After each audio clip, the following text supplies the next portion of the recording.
जाकर के महाराज याति को सारा हाल सुनाया है और याति ने जरा सी देर नहीं की। उसी समय महाराज याति ने अपने महल में बहुत बड़ी आश्वेग यज्ञ को रखा है, जिससे यज्ञ में सभी हितकारी बुहारी मोहल्ला पड़ोस के लोगों को निमंत्रण दिया है। बहुत बड़ी आश्वेग यज्ञ को रखा और सभी रिश्तेदार जब इकट्ठे हुए हैं, उसी सभा में महाराज याति खड़े हो गए और कहने लगे, सभा के लोगों, आप लोगों में से ऐसा कोई है जो अपने महाराज को जवानी दे दे और हमारे बुढ़ापे को स्वीकार कर ले? तो परीक्षित महाराज कोई चाहता है कि हमारे ऊपर बुढ़ापा आ जाए? कोई नहीं चाहता कि हमारे ऊपर बुढ़ापा आए। हितकारी बुहारी मोहल्ला पड़ोस के जैसे ही इतना सुना तो सभी चले गए। अब महाराज याति ने मन में विचार किया, चलो कोई बात नहीं, अभी तो हमारे 5 पुत्र और बाकी हैं, हो सकता है कि उन 5 पुत्रों में से हमें कोई अपनी जवानी दे दे। तो उसी समय आज महाराज याति सबसे पहले देवयानी के आंगन में पहुंचे हैं और जब देवयानी के दोनों बालकों को पास में खड़ा किया और दोनों पुत्रों से महाराज याति पूछने लगे कि बेटा, तुम दोनों में से ऐसा कोई है जो अपने पिता को जवानी दे दे और हमारे बुढ़ापे को स्वीकार कर ले? बड़ा वाला पुत्र था, उसने भी इनकार कर दिया। छोटे वाले बालक ने भी मना कर दिया।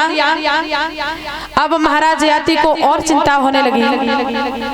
महाराज याति ने सोचा, चलो कोई बात नहीं, अभी तो हमारे 3 पुत्र और बाकी हैं जो बांधी से पैदा हुए थे। आज महाराज याति उसी समय वाली के आंगन में पहुंचे हैं, तीनों बालकों को पास में खड़ा किया और पूछने लगे, बेटा, आप तीनों में से ऐसा कोई है जो अपने महाराज को, अपने पिता को जवानी दे दे और हमारे बुढ़ापे को स्वीकार करे? बड़ा वाला पुत्र था, उसने भी इनकार कर दिया। छोटा वाला पुत्र था, उसने भी विनती की है, पिताजी, मैं अपनी जवानी आपको नहीं दे सकता हूँ। लेकिन छोटा वाला बालक हाथ जोड़ करके खड़ा हुआ, पिताजी क्षमा करना, माफ करना पिताजी, यदि हमारे माँ बाप नहीं होते तो भला हमारा जन्म कैसे होता? इसलिए मैं अपनी जवानी देने के लिए तैयार हूँ। तो आज छोटे बालक ने महाराज याति को जवानी दी।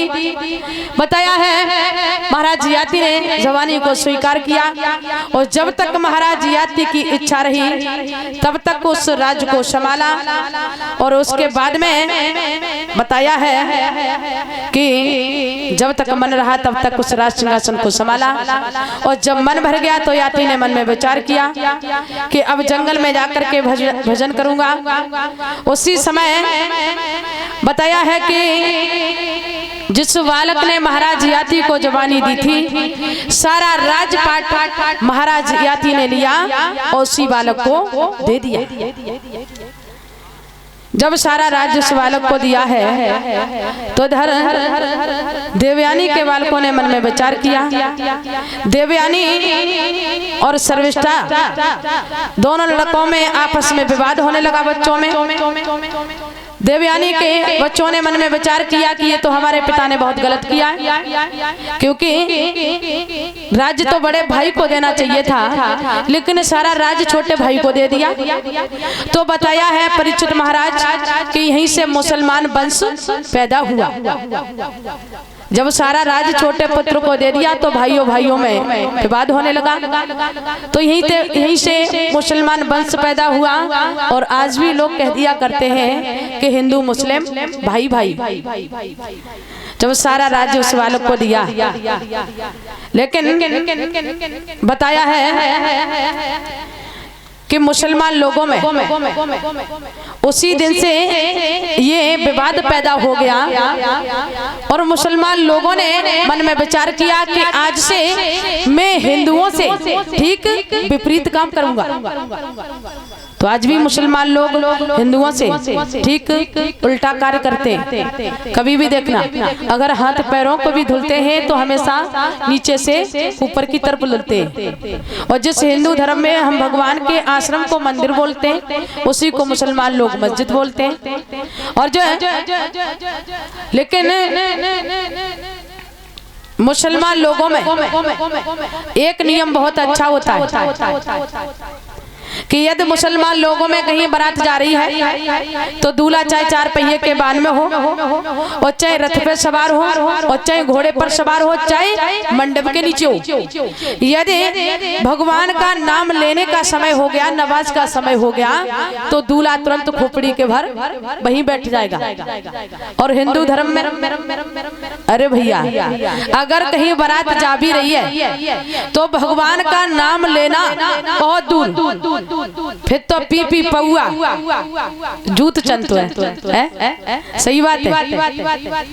और कम से कम ये नियम भी होना भी चाहिए, क्योंकि बताया है परीक्षित महाराज और कहा भी गया है कि बड़े भाग्य मानुष तन पावा। ये तो नहीं कहा गया कि बड़े भाग्य भैंसा तन पावा है। भैंसा तो हम लोगों से तंगड़ाई होता है, लेकिन इस मनुष्य शरीर को इतना साफ स्वच्छ इतना सुंदर क्यों बताया है? क्योंकि भगवान ने इंसान को हर चीज दी है।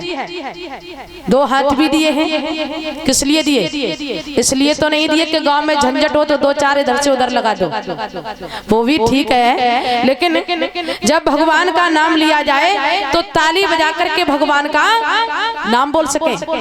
तो कभी भी भगवान के भजन में कहीं भी कथा सुनने जाओ, कभी भी भगवान का सत्संग सुनो, तो कभी भी भगवान के सत्संग में बिल्कुल लोभ मत करो, क्योंकि भगवान ने कितने सुंदर हाथ दिए हैं। तो इन तालियों का साथ देकर के कुछ भगवान का गुणानुवाद कर लो।